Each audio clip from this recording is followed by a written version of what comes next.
그가 찔림은 우리의 허물 때문이요 그가 상함은 우리의 죄악 때문이라. 그가 징계를 받음으로 우리는 평화를 누리고 그가 채찍에 맞음으로 우리는 나음을 받았도다. 우리는 다 양 같았어 그릇 행하여 각기 제 길로 갔거늘 여호와께서는 우리 모두의 죄악을 그에게 담당시키셨도다. 사랑의 아버지 하나님, 감사와 찬송과 영광을 주께 돌려드립니다. 이 시간 수요 예배로 저희들이 모였습니다. 이 시간 주의 성삼위 하나님께서 이 예배의 시간에 임재하여 주셔서 우리가 드리는 예배를 주님께서 흠양하여 주시고 받아주시기를 간절히 빌고 원합니다. 하나님, 놀라운 은혜 가운데서 우리가 기뻐 뛰며 하나님께 영광 돌리는 귀한 시간 될 수 있도록 주께서 역사하여 주시고 모든 흑암 세력 예수 이름으로 완전히 결박하시고 오직 주의 성령께서 이 시간을 주관하여 주시옵소서. 살아계신 예수 그리스도의 이름으로 기원하옵나이다. 아멘. 우리 찬송 150장 찬송 부르겠습니다.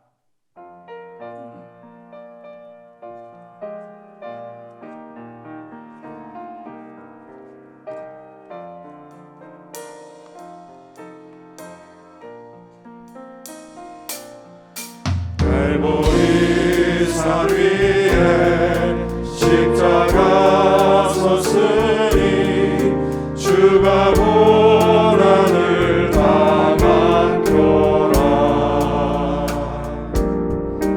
험한 십자가를 내가 사랑함은 주가 보혈을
내 십자가 사랑하리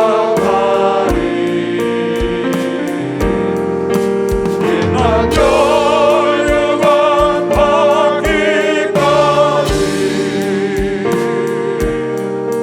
험한 십자가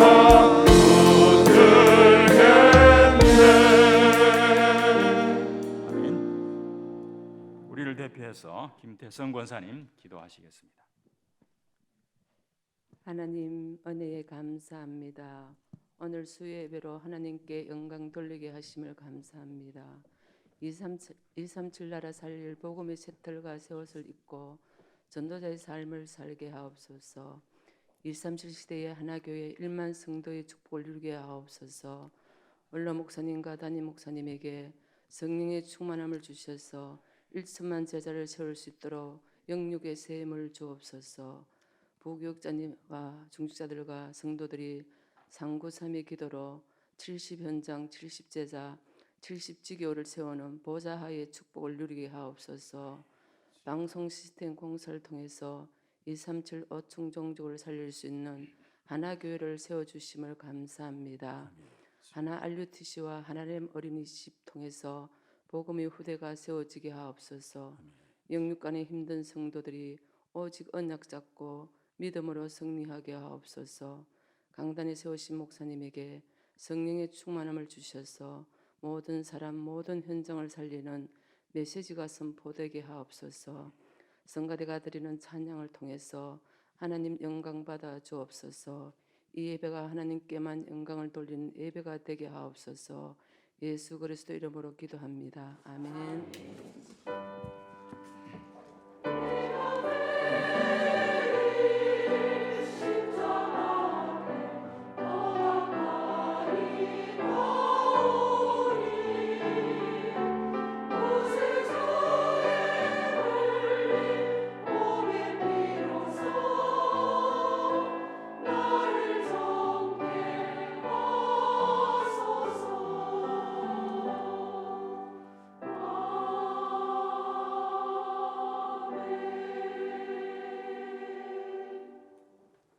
네, 하나님 말씀 보겠습니다. 신약 성경 요한복음 19장 30절 말씀입니다.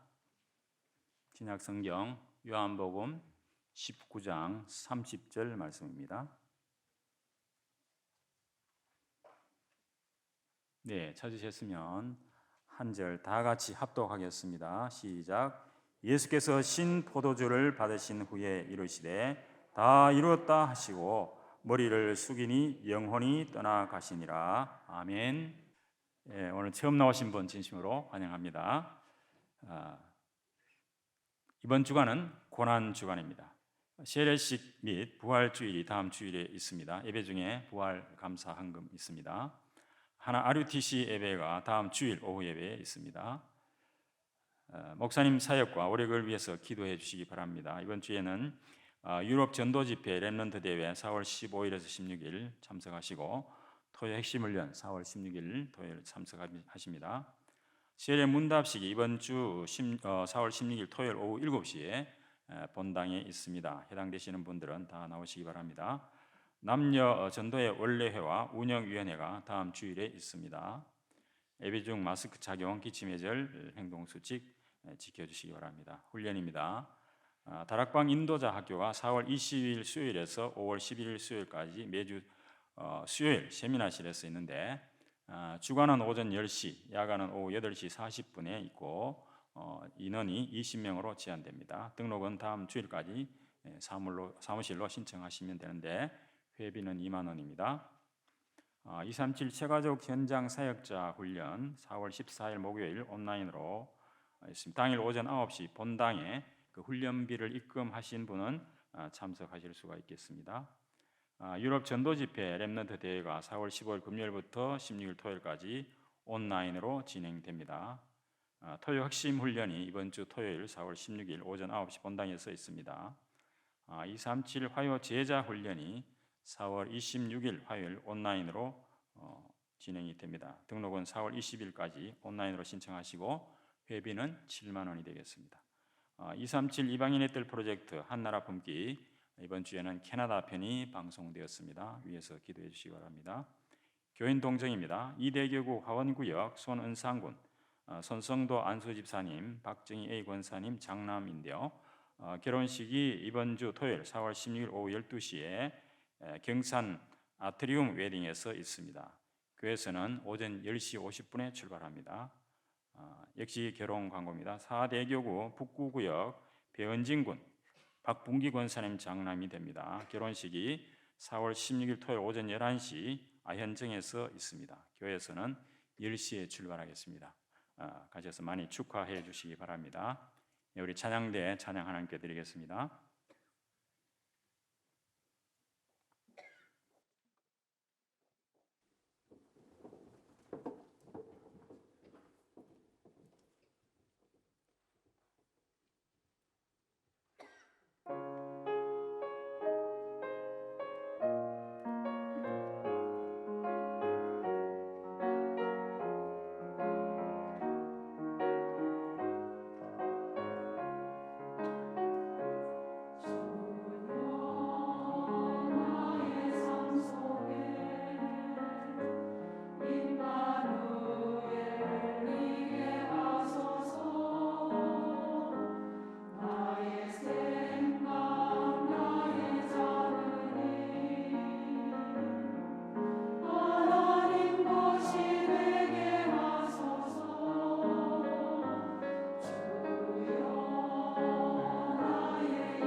할렐루야.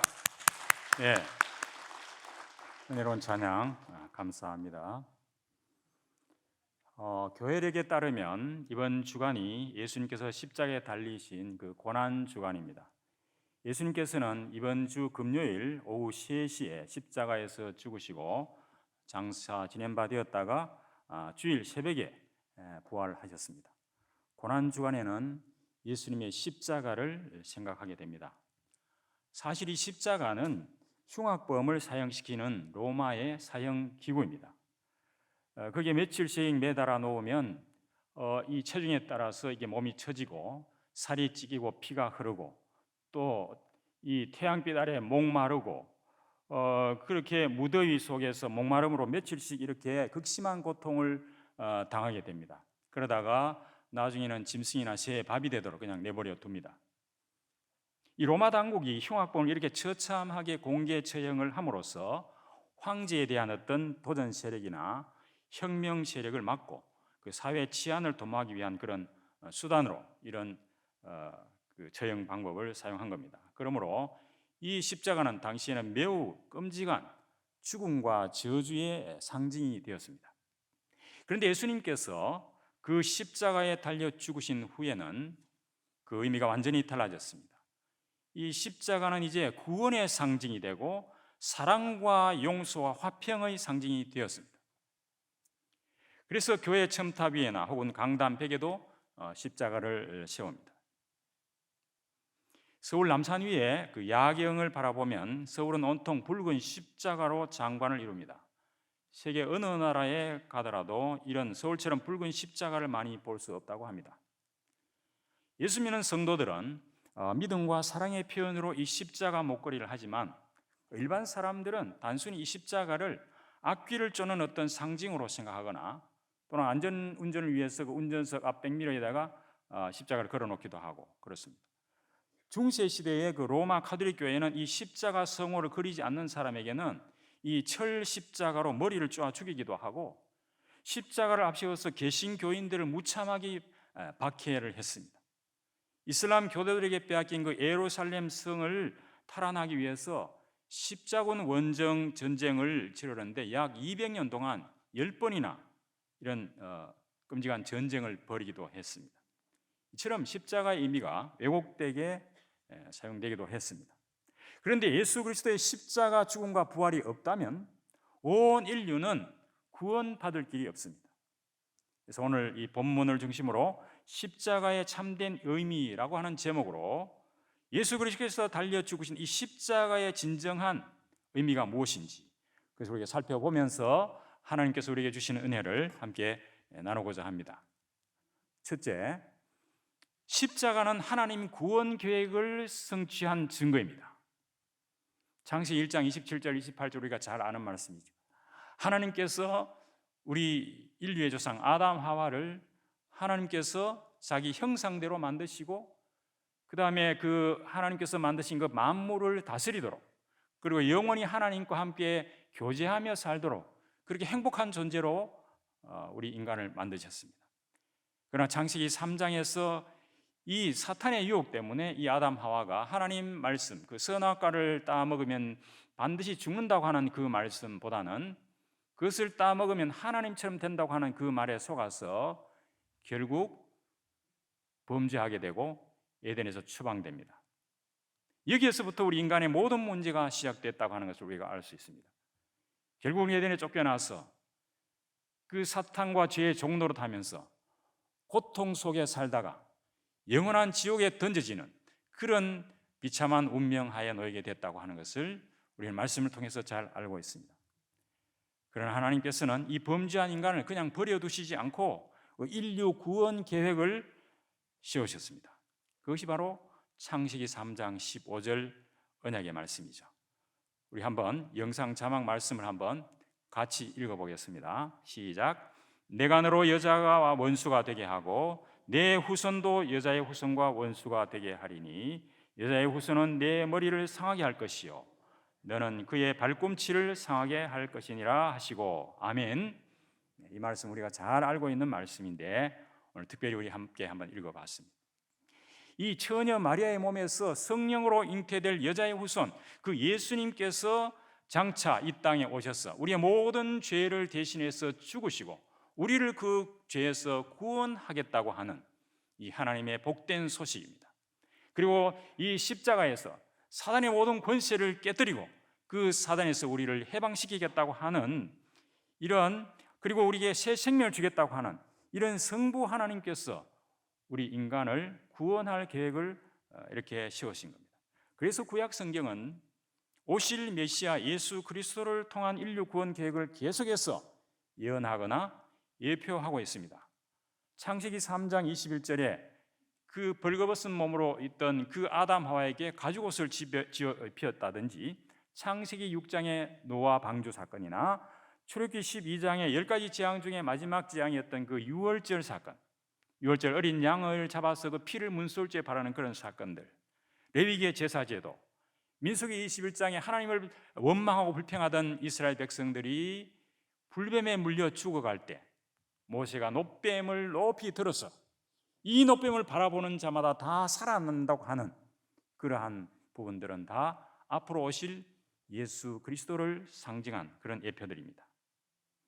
특히 이사야 선지자는 예수님께서 이 땅에 오시기 700년 전에 이사야 7장 14절에서 예수님이 동정녀 탄생한다고 하는 것을 예언하셨고, 또 이사야 53장에는 이 예수님의 십자가 죽음의 장면을 마치 비디오 카메라에 그 줌을 당기는 것처럼 아주 자세하게 묘사를 했습니다. 우리 자막을 한번 다시 보겠습니다. 오늘 우리 같이 읽어야 될 말씀이 많습니다. 같이 읽어보겠습니다. 시작. 그가 찔림은 우리의 허물 때문이요 그가 상함은 우리의 죄악 때문이라. 그가 징계를 받음으로 우리는 평화를 누리고 그가 채찍에 맞음으로 우리는 나음을 받았도다.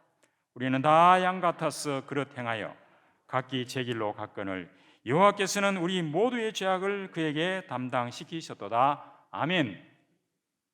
자, 이 구약의 예언대로 신약에 이제 드디어 독생자 예수 그리스도가 인간의 몸을 입고 성육신 하셔서 이 땅에 오셔서 그 십자가의 대속의 죽음을 죽으시게 됩니다. 로마의 지배를 받던 그 유대 백성들은 예수님이 오셔서 많은 병자들을 치유하고 그리고 오병이의 기적을 보이고 이런 것들을 보면서 야, 이 예수님이 바로 구약에서 예언한 그 메시아가 맞구나. 그래서 이 예수님을 우리 왕으로 추대하면 로마로부터 우리가 독립하고 먹고 사는 문제, 경제적인 문제 해결되겠구나. 정치적이고 경제적인 메시아를 기대하면서 예루살렘에 입성할 때 호산나 이렇게 막 소리를 지르면서 환영을 했습니다. 그러나 예수님께서는 이 땅에 왕이 되시기 위해서 오시지 않았다고 하는 것을 알자 이 이스라엘 백성들은 실망하고 심지어 배신감까지 느끼던 차에 바로 그 유대 지도자들, 대제사장과 그 바리새인들, 이 지도자들이 이 예수님의 사역에 시기 질투를 느끼는 상태에 있었는데 이 백성들을 선동해서 이 당시에 총독이었던 빌라도에게 예수님을 고소합니다. 이 예수가 로마 황제를 반역하고 그리고 저 나사렛 동네 목수의 아들이 감히 자기가 하나님의 아들이라고 이렇게 떠들어댄다고, 신성 모독죄를 저지르고 있다고, 이런 누명을 씌워서 빌라도 총독에게 고소합니다. 그런데 빌라도 총독은 아무리 봐도 예수님이 그 로마 법에 해당되는 그런 죄를 범한 것이 없기 때문에 3번이나 예수님을 놓아주려고 했지만 그 유대 백성들과 지도자들이 고함을 지르면서 이 예수를 십자가에 못 박으라고 그렇게 막 폭동을 일으킬 정도로 이렇게 저항을 하니까 빌라도 총독은 비겁하게 죄가 없지만 유대인들에게 예수님을 내어주고 맙니다. 십자가 영상을 한번 보시죠. 제가 저 영상을 가져왔습니다만은 신약 공관복음서에 보면 오전 9시에서 십자가에 달려서 오후 3시까지 6시간 동안 이 십자가 위에서 가시멜관을 쓰시고 무더위와 목마름과 피 흘림과 살이 찢어지는 그런 고통을 당하셨습니다. 드디어 낮 12시쯤 어둠이 온 땅을 덮으면서 3시까지 계속됐는데 예루살렘 성전에서 이제 유월절을 준비하는 그 희생 제사를 드린 오후 3시에 예수님께서 크게 소리를 지릅니다. 엘리 엘리 라마 사박다니, 나의 하나님 나의 하나님 어찌하여 나를 버리시나이까. 이렇게 크게 부르짖습니다. 이는 온 인류의 죄를 대속하기 위해서 자기 몸을 희생 제물로 바치면서 영원히 떠나가는 순간, 그 깜깜한 죽음의 세계로 들어가시면서 말할 수 없는 공포와 하나님으로부터 버림받은 그 극심한 고통의 절규였습니다. 이것은 우리의 죄악이 얼마나 심각한 것인지, 그리고 하나님께서 얼마나 철저하게 이 죄를 징벌하시는지 보입니다. 아들 예수가 아니라 온 인류의 죄를 대신해서 하나님 앞에 죽어야 되는 어린 양으로서 예수 그리스도를 하나님께서는 얼굴을 돌리셨다고 그렇게 말씀했습니다. 그리고 내가 목마르다 다 이루었다, 아버지 내 영혼을 아버지 손에 부탁하나이다, 이렇게 하시고 마침내 그 영혼이 떠납니다. 로마 군인들은 예수께서 이미 죽으신 것을 보고 다리를 꺾지 않고 창으로 옆구리를 찌르니 피와 물이 나왔다고 했습니다. 이 극심한 이 고통 때문에 보통은 며칠씩 걸리는데 예수님께서는 6시간 만에 이렇게 운명하시면서 이제 피와 물이 흘렀다고 하는 것은 의학적으로 그 심장 파열이 일어날 때 이 피와 물이 나온다고 합니다. 피는 우리의 죄 용서와 구원을 의미하고, 이 물은 예수의 희생으로 주어지는 새로운 영적 새 생명을 상징합니다.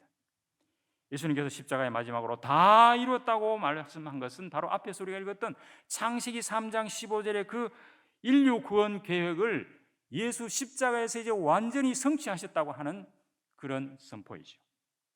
빌립보 2장 6절 8절 말씀처럼 예수님께서는 근본 하나님의 본체시지만 하나님과 동등될 것으로 취할 것을 여기지 아니하시고 도리어 종의 모습으로 이 땅에 오셔서 십자가에서 자신의 몸을 희생 제물로 드려서 죽기까지 복종하심으로 우리를 죄악에서 구원하신 겁니다. 로마서 5장 8절의 영상 자막을 또 한번 읽어보겠습니다. 시작. 우리가 아직 죄인 되었을 때 그리스도께서 우리를 위하여 죽으심으로 하나님께서 우리에 대한 자기의 사랑을 확증하셨느니라. 아멘. 예수 그리스도의 십자가의 죽음은 바로 하나님께서 하나밖에 없는 그 외아들 우리에게 내어주시기까지 우리를 사랑하셨다고 하는 그 확증이라고 하는 겁니다. 이 놀라운 사랑이죠. 로마서 5장 18절에 그런즉 한 범죄로 많은 사람이 정죄에 이른 것 같이 한 의로운 행위로 말미암아 많은 사람이 의롭다 하심을 받아 생명에 이르렀느니라고 했습니다. 인류의 대표 첫 번째 아담 한 사람의 범죄로 말미암아 모든 인류가 죄와 사망에 이른 것 같이 두 번째 아담이신 예수 그리스도 한 분이 단번에 십자가에서 죽으심으로 온 인류의 죄와 사망, 사탄의 문제가 완전히 해결됐다는 겁니다. 하나님이신 예수 그리스도 한 분의 십자가 죽음은 온 인류의 죄를 담당하고도 남는 그런 대표성과 가지성을 지니고 있다는 겁니다. 하나님을 떠난 인간은 마치 전원 플러그가 뽑혀서 전류가 흐르지 않는 것처럼 하나님의 은혜와 능력이 단절된 상태로 그 영혼이 죽은 상태에 있었는데 예수 그리스도의 십자가로 말미암아 다시 그 전원이 이 플러그가 꽂혀져서 전류가 흐르는 것처럼 하나님의 은혜와 능력을 다시 공급받을 수 있게 됐다는 겁니다. 그러므로 구원받은 성도는 예수 그리스도의 십자가를 바라볼 때마다 예수 그리스도의 이 놀라운 구원의 은혜와 하나님의 그 무한하신 사랑을 찬송하면서 이 구원의 복음을 전하지 않을 수 없습니다. 할렐루야. 아멘. 둘째는 십자가는 하나님의 능력입니다. 먼저 구원의 능력입니다. 신약 성경은 오신 메시아 예수 그리스도의 그 복음 사역과 십자가의 죽음과 부활을 증거하는 증인 문서들입니다. 바울 사도는 고린도전서 1장 18절에서 십자가의 도가 멸망하는 자들에게는 미련한 것이요 구원을 받는 우리에게는 하나님의 능력이라고 했습니다. 십자가의 도라고 하는 말씀은 십자가의 말씀 혹은 십자가의 설교 그렇게 해석이 되는데, 다시 말하면 십자가 중심의 말씀을 전하는 이 설교는 멸망하는 불신자들에게는 미련하게 보일지 모르지만 구원 얻은 성도들에게는 하나님의 능력이 된다는 겁니다.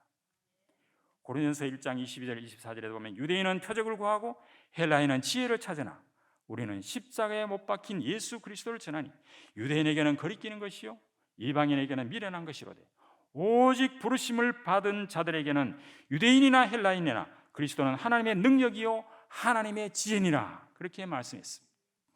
유대인들은 이 초자연적인 기적을 구하면서 로마 압제에서 해방시켜줄 그런 정치적인 메시아, 경제적인 메시아를 기대했지만 예수님이 그 기대에 어긋나자 이 십자가에 못 박도록 요구하면서 그 책임은 자기와 자기 후손들이 다 지겠다고 그렇게 이야기를 했습니다.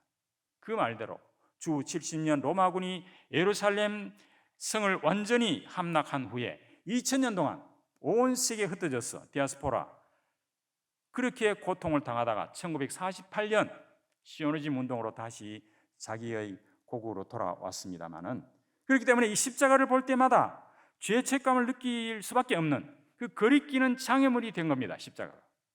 그래서 그들은 아직도 예수님을 메시아로 인정하지 않습니다. 헬라인들, 즉 세상 사람들은 인간의 이성과 지혜를 추구하면서 이성으로 이해할 수 없는 것은 부정하고 무시합니다. 예수님이 하나님의 아들이라고 하면서 왜 그 십자가 처형을 물리치지 못하고 힘없이 그 십자가에서 달려 죽느냐는 겁니다. 도무지 이해할 수 없고 어리석고 미련한 짓으로 보일 수밖에 없습니다. 그러나 우리 믿는 성도들에게는 예수 그리스도의 십자가가 바로 구원의 능력입니다. 예수님의 십자가 죽으심과 부활을 믿는 자는 누구나 하나님이 주시는 이 놀라운 구원의 능력과 은혜를 받을 수 있습니다. 두 번째는 십자가는 변화의 능력입니다.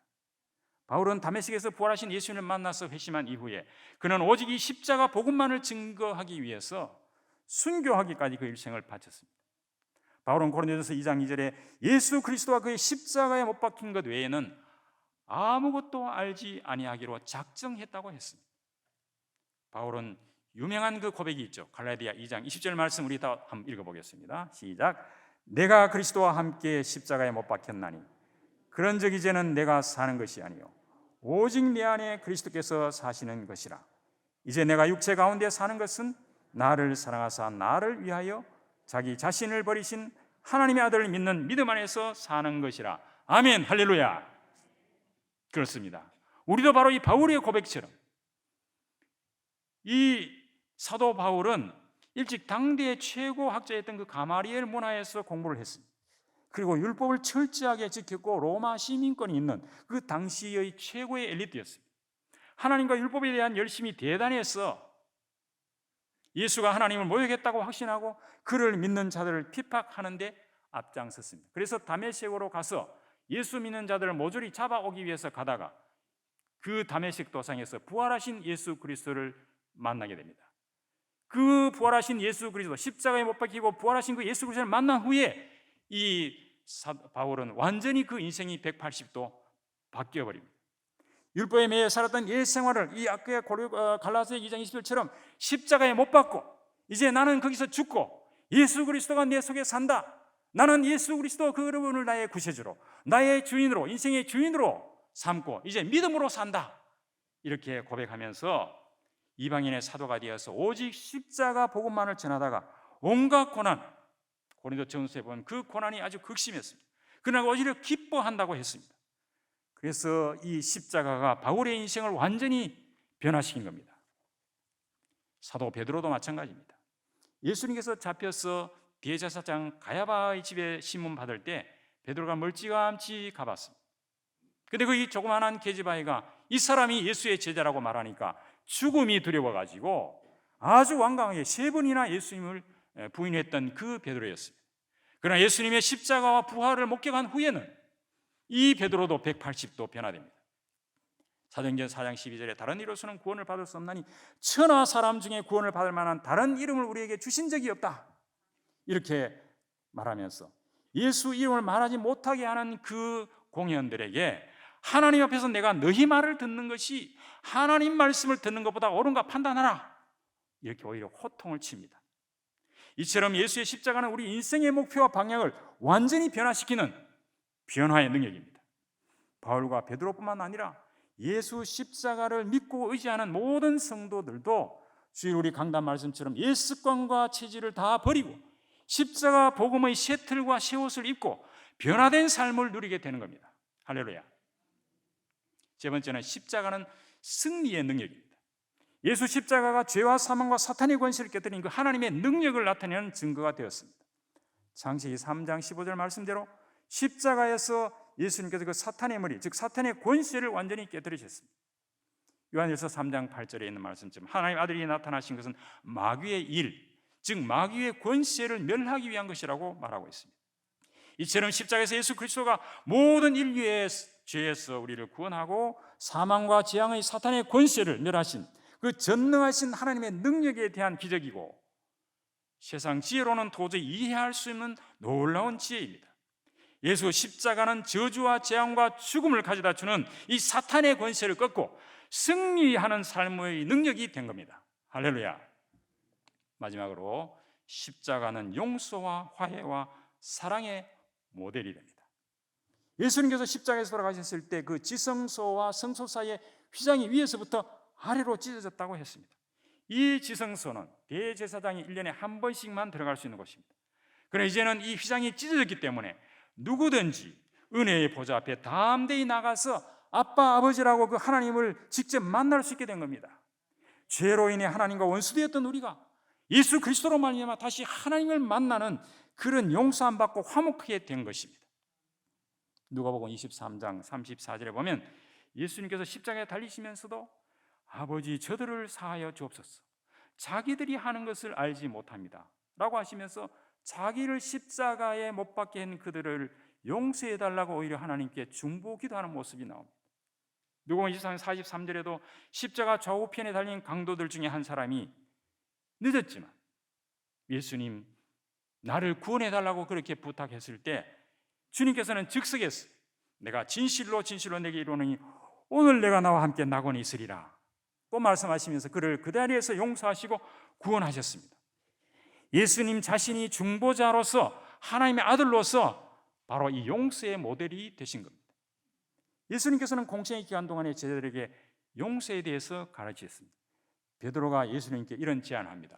형제가 자기에게 죄를 범하면 7번 정도 용서하면 되지 않겠느냐 이렇게 말을 했을 때 예수님께서 7번이 아니라 70번씩 7번이라도 하라 이렇게 가르치는데요, 그 당시 랍비들은 다른 사람이 내게 잘못을 범했을 때는 3번 정도만 용서하면 된다고 했는데 베드로는 큰맘 먹고 그 배가 넘는 7번 용서하면 되지 않겠느냐 이런 생각을 한 겁니다. 그러나 예수님께서는 70배 즉 490번 용서하라는 뜻이 아니라 무조건 용서하라고 하는 그 말씀을 베드로에게 줍니다.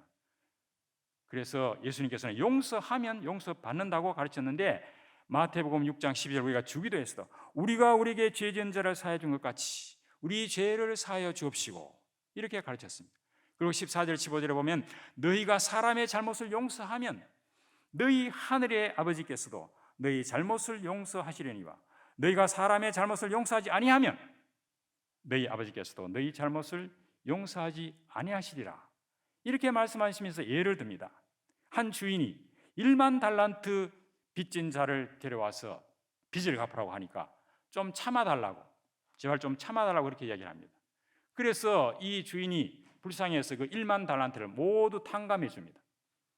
근데 이 종이 나가다가 자기에게 빚진 자 100달란트 100데나리온 이 빚진 자에게 빨리 갚으라고 그 사람도 좀 제발 좀 참아달라고 얘기했을 때 다짜고짜로 멱살을 잡고 흔들면서 감옥에 가둬버립니다.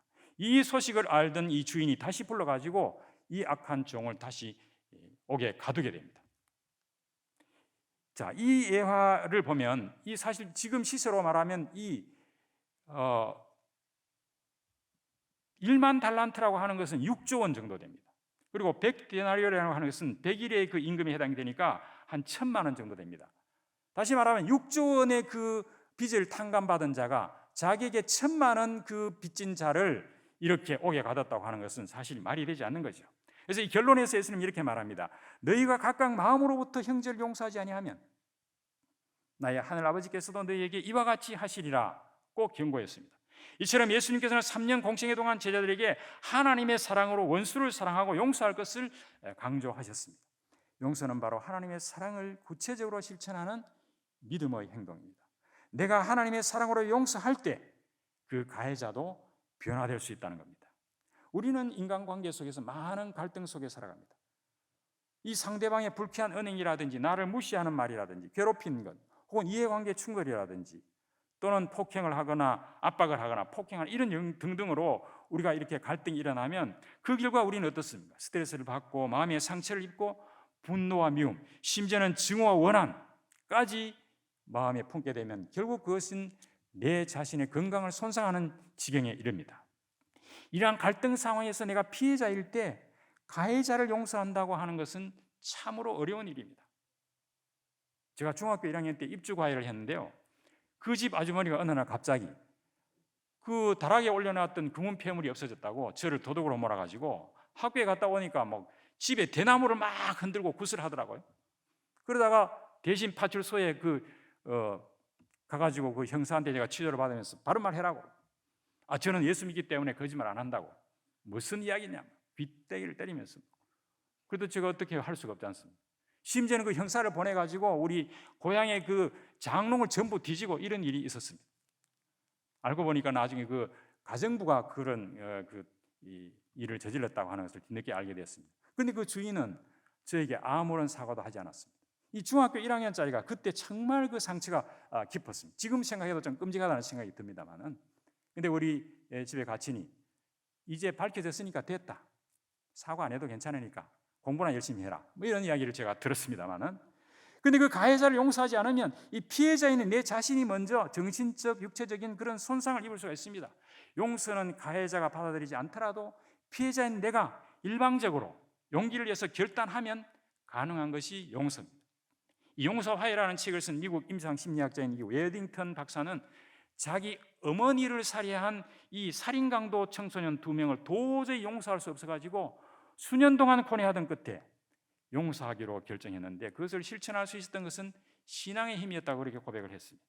그 경험을 바탕으로 이 용서화해라고 하는 책을 썼는데 그 책에 보면 용서의 단계는 우선 이 피해자가 그 어떤 상처를 그냥 숨기거나 회피하지 말고 그 가해자 관점에서 객관적으로 그 상처를 일단 회상해봐라. 그리고 가해자 입장에서 왜 그랬겠나 한번 생각해봐라. 그러면서 자기도 용서받은 경험을 떠올리면서 그 가해자를 측은히 엮이면서 역지사지해서 한번 생각해봐라. 우리는 흔히 내가 피해자고 가해자다고 하면 내 입장에서 막 분노가 일어납니다. 그러나 뒤집어서 가해자 입장에서 한번 생각해 볼 필요가 있습니다. 그리고 이렇게 공감이 되어지면 용서를 결단하고 용서를 선언해라. 용서 선언문, 내가 몇 월 며칠부 이 사람 내가 용서하겠다라고 한 증서를 한번 써봐라. 그런 이야기도 해놨어요. 그리고 가다가 자꾸만 이런 감정이 올라올 때 용서를 지속하기 위해서 그 선언문을 깨어나 읽어보고 또는 주변 사람 내가 그 사람 용서했잖아 하고 이야기를 해라. 그런 이야기를 합니다. 이 용서가 전제가 되면 그 다음에 화해 과정이 있는데 이 화해는 내가 용서한다고 해서 되지 않지요. 그 사람이 다가오지 않으면 안 되고 오히려 그 사람이 나를 공격할 수 있는 그런 위험성이 있습니다. 그러나 여기 화해 과정은 내가 먼저 화해하기를 결단하고 그 가해자와 함께 만나서 대화를 하는 겁니다. 대화를 해서 서로 응어리를 풀어내고 이 해독 과정을 거쳐서 다시 신뢰관계를 회복하는 이런 관계로 나아갈 수 있다. 그렇게 이야기를 합니다. 1948년 10월에 그 순천에서 그때 한창 해방이 되고 나서 좌우 세력들이 서로 이렇게 다툴 때였죠. 이 손양원 목사님 2 아들이 그 좌익 청년에게 살해당하는 사건이 일어났습니다. 이 2 아들을 갑자기 잃은 손양원 목사님은 그를 나중에 어떻게 합니까? 양아들로 삼았다. 사랑의 원자탄이라는 그런 책에서 자세히 이야기를 하고 있습니다. 이것은 바로 십자가의 사랑이 아니고는 이런 것을 실천할 수 있는 능력이 여기에 없습니다. 제가 사실 대학 교무처장을 하면서 이 모과의 교수하고 아주 갈등이 심해서 저도 아주 곤욕을 치른 적이 있습니다. 이 신구 교수를 임명하는 문제라든지 연구비 문제 이런 것 때문에 총장과 그 교수 간에 굉장히 갈등이 심했는데 제가 중간에서 이 중재하는 그런 노력을 하다가 온갖 모함을 다 덮어쓰고 총장 편을 든다고 막 이렇게 마음을 지르고 하니까 그 교수를 식당에서 만나면 도저히 밥을 먹을 수가 없어요. 모래를 씹는 것 같았어요. 나중에 머리도 막 빠지고. 제가 이게 도저히 이렇게 해서는 내가 못 견디겠다. 그래서 그 다른 교수에게 중재를 요청해서 그 교수를 만났습니다. 처음에 만나서 이야기하니까 오히려 막 화를 내면서 욕을 막 해대는 겁니다. 그래서 결렬이 되고 그래서 그 몇 차례 그렇게 이제 하면서 나중에는 이제 서로 그 과정을 서로 털어놓고 사과하게 됐는데 알고 보니까 그분 또 마음에 굉장한 이 갈등이 있어서 그분은 불교 신자인데 집에서 108배를 여러 번 했다는 겁니다. 이처럼 나는 그 사람이 가해자라고 생각하고 내가 피해를 입었다고 생각했는데 그 가해자는 자기가 피해자고 내가 가해자라고 그렇게 생각했다는 겁니다. 이처럼 우리가 한번 역지사지해서 한번 생각해 볼 필요가 있다. 그런 생각이 듭니다. 용서와 화해 사역은 어려운 일입니다. 그래서 수라이버 전 미 유니언 신학교 총장은 용서와 화해는 전적으로 하나님만이 할 수 있는 일입니다. 그런데 오직 사람에게만 이 용서하는 능력을 주셨습니다. 개인뿐만 아니라 사회도 국가도 간에도 용서하는 능력을 사용할 수 있습니다. 그렇습니다. 하나님께서 예수 그리스도의 십자가 사랑으로 우리에게 용서와 화해할 수 있는 그런 본을 보이시고 그 능력을 우리에게 주셨기 때문에 그리스도의 사랑으로 우리는 용서하고 화해할 수 있다는 것입니다. 말씀을 정리하겠습니다. 신구약 성경 전체는 성부 하나님께서 인류 구원 계획을 세우시고 성자 예수님께서 십자가에서 그 구원 계획을 성취하시고 성령 하나님께서 그 이루어진 구원을 우리가 깨닫고 예수 그리스도를 영접하고 믿도록 그렇게 하신다고 하는 이 성삼위 하나님께서 우리의 모든 구원을 계획하시고 성취하시고 깨닫게 하신다고 하는 것은 정말 놀라운 은혜입니다. 바로 이것이 바로 신구약 성경 구원의 교과서입니다. 그 중에서 예수님의 십자가 부활, 죽음과 부활은 이 구원 계획의 핵심입니다. 이번 주간은 고난 주간입니다. 예수님께서 온갖 인간의 모든 그 모욕과 조롱을 당하면서 심지어 하나님께 버림받은 그런 극심한 고통을 당하면서 죽음 직전에 하나님의 그 구원 계획을 다 이루었다고 하신 그 사실을 우리가 묵상하면서 우리 자신의 모습을 한번 성찰해 보아야 되지 않겠나 생각됩니다. 예수 그리스도의 십자가는 성부 하나님의 그 구원 계획을 성취하신 하나님의 놀라운 은혜의 선물이고 그 십자가는 죄와 사망에서 우리를 구하는 하나님의 능력이고 구원의 능력이고 삶을 변화시키는 능력이고 재앙과 죽음을 가져오는 사탄의 권세를 깨뜨리는 그런 승리의 능력이고 그 십자가는 용서와 화해의 모델이라고 하는 것입니다. 할렐루야. 아직도 이 예수 십자가의 참된 의미를 모르는 사람들이 너무 많습니다. 하나님께서 237 나라 5천 종족에게 이 십자가 복음이 증거되기를 간절히 기다리고 계십니다. 이것 때문에 재림의 때를 늦추고 계시는지도 모르겠습니다. 이제 우리 교회가 이들에게 대면과 비대면으로 이 십자가 복음을 담대하게 증거해야 되겠습니다. 제가 앞에서 보니까 너무 이렇게 강단이 좋습니다. 그래서 우리 교회가 이러한 방송 시스템을 통해서 237 나라의 비대면으로 얼마든지 이제 복음 전할 수 있는 그런 기반이 닦여졌다고 생각하니까 하나님께 영광을 돌립니다. 그런데 지금 나에게 상처를 주고 피해를 준 가해자가 누구인지 우리 한번 생각해 봅시다. 그 상대방이 나의 가족, 나의 아내, 나의 남편, 나의 자녀입니까? 아니면 친구입니까? 이웃입니까? 직장의 동료나 상사입니까?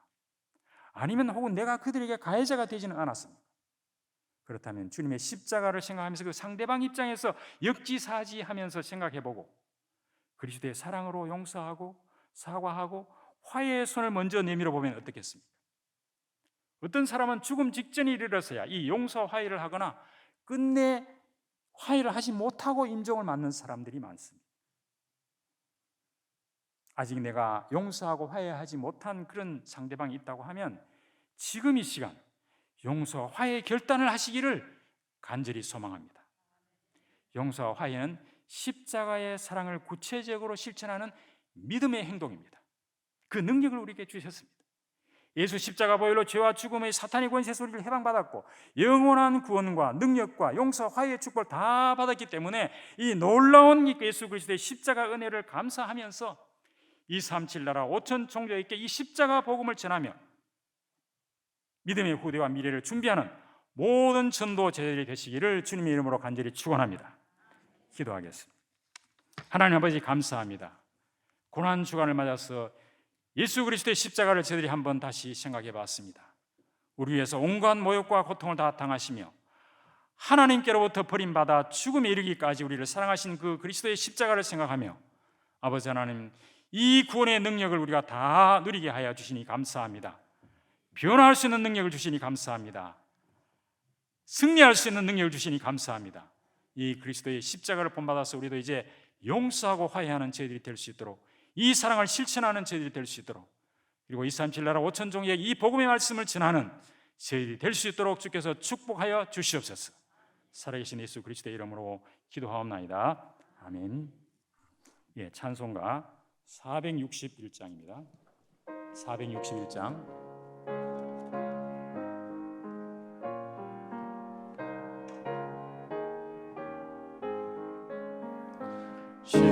십자가를 질 수 있나 주가 물어보실 때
여러분, 십자가에서 모든 문제를 해결하신 우리 주 예수 그리스도의 놀라우신 은혜와 아들 예수 그리스도까지 우리에게 내어주신 하나님의 그 극진한 사랑과 성령님의 역사하심이 오늘 십자가의 능력을 힘입어서 아버지는 새 틀과 새 옷을 입고 237 나라 5천 종족 살리기를 원하는 우리 모든 성도님들 전도 제자들 머리 위에 지금부터 영원토록 항상 함께 있을지어다. 아멘.